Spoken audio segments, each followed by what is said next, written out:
அமெரிக்க பொருட்களுக்கு பழிவாங்கும் வரிகளை விதித்ததற்காக சீனாவை அமெரிக்க அதிபர் டொனால்ட் ட்ரம்ப் கடுமையாக சாடியுள்ளார். பதற்றத்தில் சீனா தவறாக முடிவெடுத்துள்ளது. இது அந்நாடு செய்யக்கூடாத தவறு என தனது சமூக ஊடக தளமான ட்ரூத் சோஷியலில் ட்ரம்ப் பதிவிட்டுள்ளார்.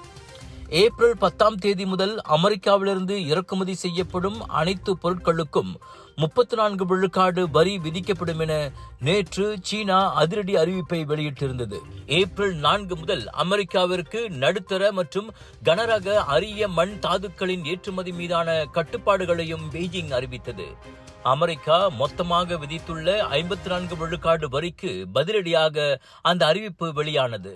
அமெரிக்காவின் நடவடிக்கை வழக்கமான ஒரு தலைப்பட்ச கொடுமைப்படுத்துதல் நடைமுறை என்றும் இது சீனாவின் சட்டப்பூர்வமான உரிமைகள் மற்றும் நலன்களை குறைத்து மதிப்பிடுவதற்கு சமம் என்றும் பெய்ஜிங் சாடியது.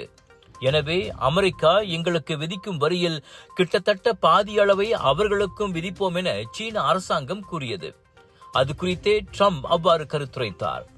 இவ்வேளையில் அமெரிக்காவால் கூடுதல் வரி விதிக்கப்பட்ட நாடுகளில் முதல் நாடாக வியட்நாம் அந்த உலக போலீஸ்காரர் நாட்டிடம் மண்டியிட்டுள்ளது.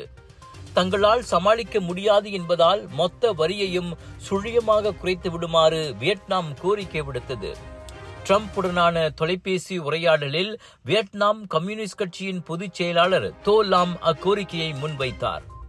அதற்கு நன்றி தெரிவித்துக் கொண்ட ட்ரம்ப் விரைவிலேயே தோ லாமை சந்திப்பதாகவும் சொன்னார். முன்னதாக பேச்சுவார்த்தைகளுக்கு அவகாசம் அளிக்க வியட்நாமில் இருந்து இறக்குமதி செய்யப்படும் பொருட்களுக்கு 46% என்ற பரஸ்பர வரி விகிதத்தை 1 முதல் 3 மாதங்கள் வரை ஒத்திவைக்குமாறு அமெரிக்காவிடம் வியட்நாம் கேட்டுக் கொண்டிருந்தது. முதலீட்டு பணத்தை மீட்க முடியவில்லையா? கடன் கொடுத்து மாட்டிக்கொண்டீர்களா? அணுகுங்கள் S7 ரிகவரி.